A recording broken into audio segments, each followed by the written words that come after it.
America ने जो Iraq के साथ किया था वही जो ईरान के साथ करने वाला है। सद्दाम हुसैन का अंत सारी दुनिया ने देखा था। कैसे नहीं अमेरिका ने उसे तानाशाह करार दिया था, ईरान की चढ़ाई की और फिर आखिरकार दुनिया के सामने फांसी के तख्त पर लटका दिया। लेकिन अमेरिका वही पुरानी स्क्रिप्ट दोबारा लिखने वाला है। इस बार जो ईरान की जगह मुल्क होगा वो ईरान, सद्दाम की जगह हो गई ईरान के रहबर अलीउल्लाह अली हल्लू। मतलब ये सवाल उठ रहा है कि अगले सद्दाम हुसैन बन जाएंगे। इजराइल अमेरिका की तरफ से जो बयान आ रहे हैं वो कह रहे हैं कि अगर ईरान से जीतना है तो कम्युनिस्ट का खात्मा करना पड़ेगा, तख्त से हटाना पड़ेगा। ऐसे में सवाल उठ रहा है कि हम ही बचेंगे या फिर शहीद होंगे। अगर हमने नहीं रहे तो क्या वो ईरान बचेगा जो अमेरिका के खिलाफ एक विचारधारा की दीवार बनकर साल 2019 से 89 से लड़ रहा है। ऐसा लगता है कि खुद कौमे को भी अंदेशा है कि तभी तो एक नहीं बल्कि तीन उत्तराधिकारियों का ऐलान हो गया है। और ये ऐलान किसी धार्मिक औपचारिकता के नहीं बल्कि राजनीतिक मसले के स्टोक की तरफ है। दुनिया की ये बता रहा है कि इस खेल से सत्ता का नहीं बल्कि ईरान का वजूद का है। ये उत्तराधिकारी का ऐलान बता रहा था कि रहबर को भी अपनी मौत की आहट सुनाई पड़ रही है, लेकिन वो खुद को नहीं बल्कि ईरान को भी बचाने की कोशिश कर रहे हैं। अमेरिका ऐसा लग रहा है कि होमने को भी सद्दाम की तरह किसी गड्ढे से पकड़ने और किसी मिसाइल से उड़ाने की फिराक में है। लेकिन होमने ऐसा लगता है कि इस बात का ऐलान कर चुके हैं कि वो झुकेंगे नहीं, भले ही साहस का ताज उस दीदार पे टंगे हुए मिले। मतलब आने वाली नस्लें उन्हें सलाम करे। कोई था जो उम्र कर भी झुकने से इनकार कर दिया। ईरान और इसराइल की जंग में अब सिर्फ बम और मिसाइल और गोलीबारी की नहीं है, ये पहचान की है, विचार की है और अस्तित्व की है। जिस अमेरिका से लड़के होमलैंड में सन 1989 में ईरान के को बनाया था, क्या अमेरिका उसी खींच लेगा दोबारा से? होमलैंड की जिंदगी पर खतरा है। ऐसे बहुत सारे सवाल हैं जो लोगों के मन में है।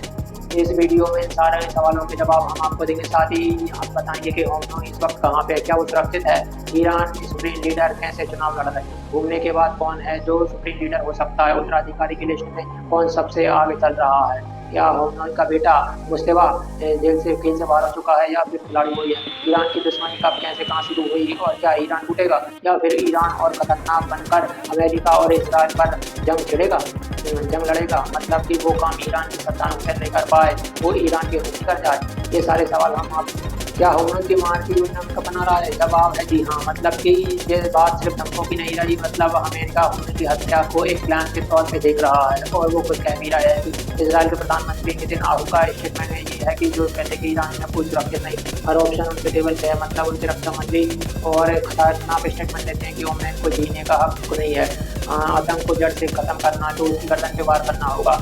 इजराइल का स्टेटमेंट है। अगर आप अमेरिका के राष्ट्रपति डोनाल्ड ट्रंप को सुनेंगे तो वो कहते हैं कि हमें पता है कि वो कहाँ छुपा है, वो आसान शिकार है, अभी वक्त नहीं है, अभी वक्त आएगा। साथ ही वो ये कहते हैं कि ईरान अगर अपनी सरकार से ईरान को ग्रेट नहीं बना पा रहा तो सत्ता पलटी जाएगी, तख्ता पलट किया जाएगा। अगर आप गौर करोगे तो ये वही टोन है, मतलब कि जिससे सद्दाम हुसैन के लिए इराक कुछ दिन पहले इस्तेमाल किया करते थे। उसके बाद क्या कुछ हुआ वो इतिहास के पन्नों में दर्ज है। यही सब कुछ ईरान के साथ ही हुआ। 15 जून को इजराइल ने ईरान के एयरबेस पे हमला किया। 15 जंगी जहाज को हेलीकॉप्टर से उड़ाने का दावा किया। अमेरिका ने इससे पहले न्यूक्लियर पर हमला किया था और ईरान इन सबसे दिल मिलाया हुआ है। ईरान ने तुमसे कहा कि हमने खेल शुरू किया है, हम खत्म करेंगे। अमेरिका जो तुमने वोट किया है, मतलब वो रुस्वान पर बम अटैक किए हैं, वो युद्ध का ऐलान है और इसका जवाब दिया जाएगा। लेकिन सवाल ये है कि क्या यही हमला आरोप प्रत्यारोप का दिल्ली को मारने की साजिश का पहला कदम है? सकते हैं। होमलैंड को राजधानी से कुछ किलोमीटर दूर नाविजान तक बंकर में शिफ्ट किया गया। इस बंकर को लेकर चर्चा भी आई है। उसके बारे में कहा जाता है कि जमीन के कैसा भी हो जिसे बंकर बस्टर नहीं छोड़ेंगे। हालांकि कोई इंटरनेट मोबाइल सिग्नल नहीं है, सिर्फ भरोसेमंद दोस्त है जो दुनिया तक उनका संदेश पहुंचाते हैं। 2024 में भी इजराइल और का युद्ध हो रहा था, तब यहीं से रहकर जंग आगे लड़ी गई थी। सवाल यह है कि यहाँ पे रहकर इनकी शक्ति कितनी लग सकेगी, क्या ये बंकर उनका बचाव करेगा या फिर ठिकाना साबित होगा? सवाल ये भी है कि क्या होमलैंड की अपनी मौत का अंदेशा होने लगा है, क्या एहसास हो रहा है? मतलब कि हो सकता है कि यहाँ पे से लग रहा हो कि ऐसा सूचना बेवकूफ़ी है, लेकिन होमलैंड में देखोगे तो किसी गम में नहीं है, उसके एहसास नहीं है कि कुछ लोगों के पीछे हैं। अमेरिका के पीछे भी ईरान की कमान मतलब ऐसे ही निशाना बनाया गया था। इसी वजह से उनकी सत्ता जो है उत्तराधिकारी चुना जा रहा है। असल में अब स्पष्ट दे दिया गया कि उसकी मौत के बाद सत्ता एक पल के लिए भी खाली ना रहे। इनफैक्ट सेना ने भी एक दिन से रिलेशन श्रृंखला बना दिया है कि कमांडर को मार दिया जाता है तो कोई जॉब डायरेक्टर नहीं होगी, नेक्स्ट कमांडर अपने आप आ जाएगा। ये सब कुछ किसी धार्मिक औपचारिकता की तहत नहीं है, बल्कि जंग के मैदान में आप भी दाव दे चुका है। वो ये जानते हैं कि हो सकता है कि उन्हें मार दिया जाए, लेकिन ऐसा लगता है कि मौत से नहीं डरते वो। अब आर-पार की लड़ाई में है, मतलब कि वो सादत के मूड में है।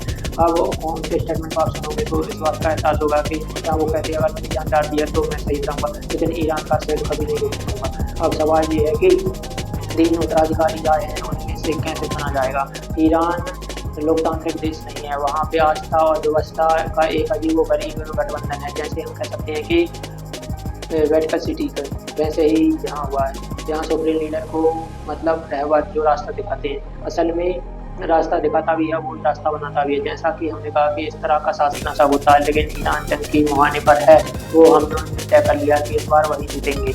इसकी वजह वक्त है।